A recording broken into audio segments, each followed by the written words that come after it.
Do you ever wish there was a game with the progression of Hades, but the gameplay of Age of Empires? Well, Against the Storm is perfect for you if you did. Against the Storm is a rogue game. The basis of the game is you are a viceroy of this kingdom that gets wiped out every few years or so, and you're tasked with an expedition to set up different towns and find a way to stop the storms from destroying everything. At least that's what I got from the story. The basic overview of the game is you choose where to build the town, then you build up that town while being given a set of objectives/orders to achieve by the queen. If you don't achieve those objectives fast enough, the queen's impatience rises, and if the bar gets full, you lose. It doesn't reset your progress, but you lose that mission and have to start again with a completely random map. Completing those objectives increases your reputation and puts you a step closer to completing the level, or the mission, while decreasing the queen's impatience. Filling your reputation bar all the way completes the mission,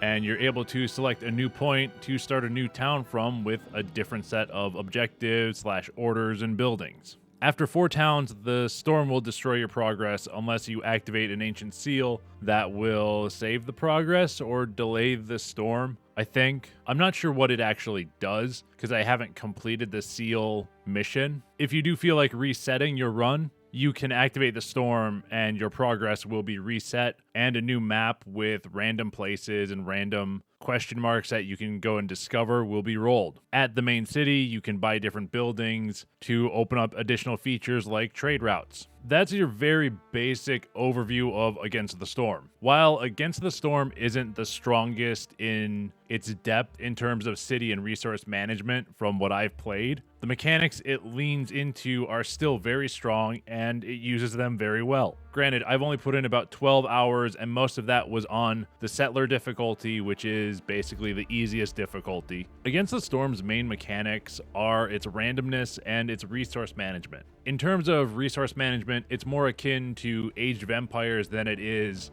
something like City Skylines or Civilization.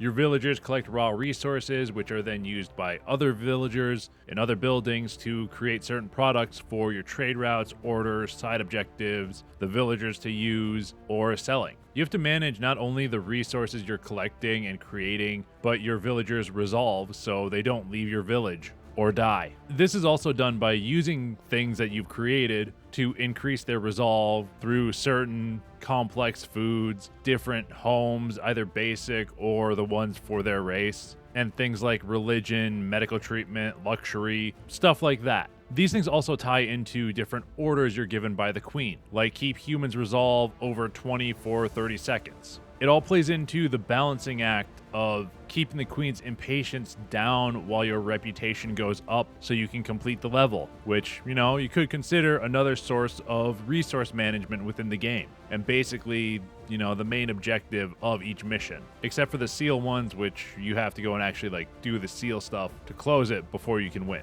Every mechanic in the game is about resource management. It's a very resource management heavy game, even when the game's randomness comes into play. You see, every time you start a new village, the map randomly generates different glades. Each of these glades is shrouded in mist, so you can't see what's in them until you cut through to them with a woodcutter's cart. Smaller glades usually have 1 to 2 resources and some kind of small event. A small cache of resources, a small camp you can recruit, a broken down building you can rebuild and use, or just scrap for materials, etc. These glades and events aren't dangerous and are made to help you, at least from what I've played. Maybe farther on they do have dangerous ones mixed in there, but normally it's the other glades that are dangerous and can do a lot of damage to your town if you're not careful with them or complete them within time limits. In the dangerous and forbidden glades, there are events with a time limit and a debuff on them. So if you don't complete them, something bad happens. And sometimes while you're completing them, something bad is happening. But it's not as bad as,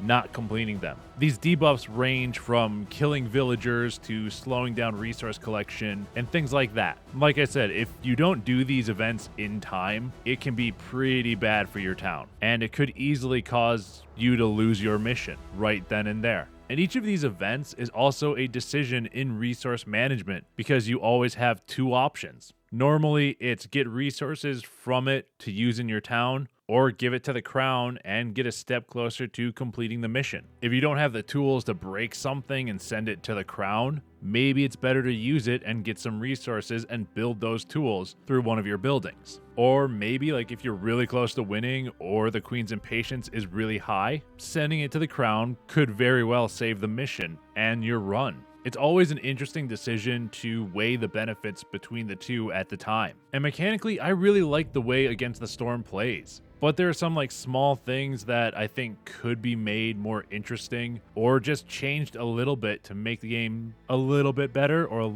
I wouldn't say a little bit more playable, but just a little more pleasant and helpful. I kind of wish the icons in the upper right for new villagers, orders, and cornerstones were a bit larger or more prominently placed. I always feel like I miss when I'm getting new things in there because it's a small blinking icon in the upper corner, and I don't notice it for a while. If they were placed in a more prominent spot near the bottom bar so they were more noticeable when it comes to activating, I think it would be helpful. But that is just a small thing. I did also have a complaint about the upper bar being very cluttered, which I do think it is, but it's not as bad as I thought it was before. Because I initially thought you couldn't close the resources that were appearing under like your fuel and food and luxury icons, but apparently if you click on the thing again, like you click on the fuel to bring those up, you can click on it again to close them. So I don't think it's as bad as I thought it was, but I think that the top bar is still a bit too cluttered. It's just not as bad as I originally thought it was. And there's one other thing that I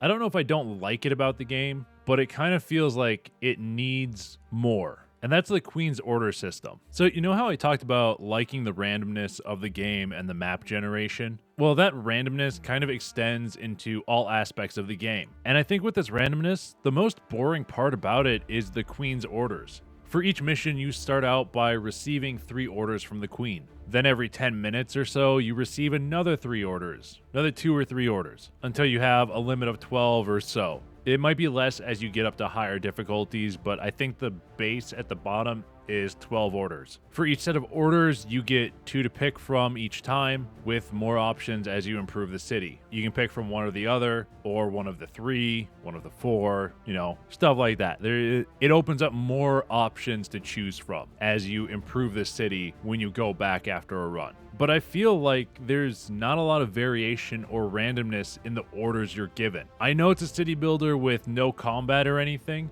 but it feels like they could have orders that trigger different events within the mission that you have to complete within a certain time limit. Not, like the ones where it's get to 2 glades at the same time or within 120 seconds. I mean something that triggers an actual event to happen that you have to deal with right away. I want it to be more than just the generic, get humans to 20 resolve and have 8 clothing need fulfilled, or complete 2 glade events and have 3 packs of building materials. I want something more, and something maybe a bit more dangerous than that, or a bit different than that. Maybe there is more variety as you get to the higher difficulties, like I said, but right now I don't know. I've mostly played the game on Settler difficulty, which is the lowest one. And just recently, the last probably 3 games, I've dipped my toes into Pioneer and Veteran. And, I got my shit rocked because I jumped straight to Veteran. The difficulty of the game feels like it has a major spike in complexity from one difficulty to the next, which is a really good thing. But fuck me, I was not expecting it to be that much. I jumped from Settler to Veteran, and I failed the next 2 levels within 30 minutes each. Even with how hard those spikes were, I think that Against the Storm is a fun time to just get lost in if you like city builders and rogue type games. There have been multiple times playing this game that I've lost track of time, and suddenly 2 to 5 hours have gone by and I've only completed 2 to 3 missions. But I've been having a lot of fun with it, and it just doesn't click to me what time it is. Against the Storm has a good amount of randomness to it, but it also has a lot of strategy. And I do highly recommend the game if you're looking for something to sink a lot of time into, and you enjoy games like Age of Empires or RimWorld. But that's really all I've got to say with this video. I hope you enjoyed the video. This is just my thoughts on the game. And if you liked hearing my thoughts and you have some thoughts of your own, put them in the comments and let me know about it. Let me know what you think of Against the Storm if you've played it or if you're seeing it for the first time. I just want to know your thoughts on it. And if you did enjoy the video, please hit that like button and maybe subscribe. Turn on notifications so you know when my next upload is. And the next time, I want to talk about Modern Warfare 3 Zombie Mode and Halo Infinite's official firefight mode. But that's all I've got now, and I hope you have a royal day.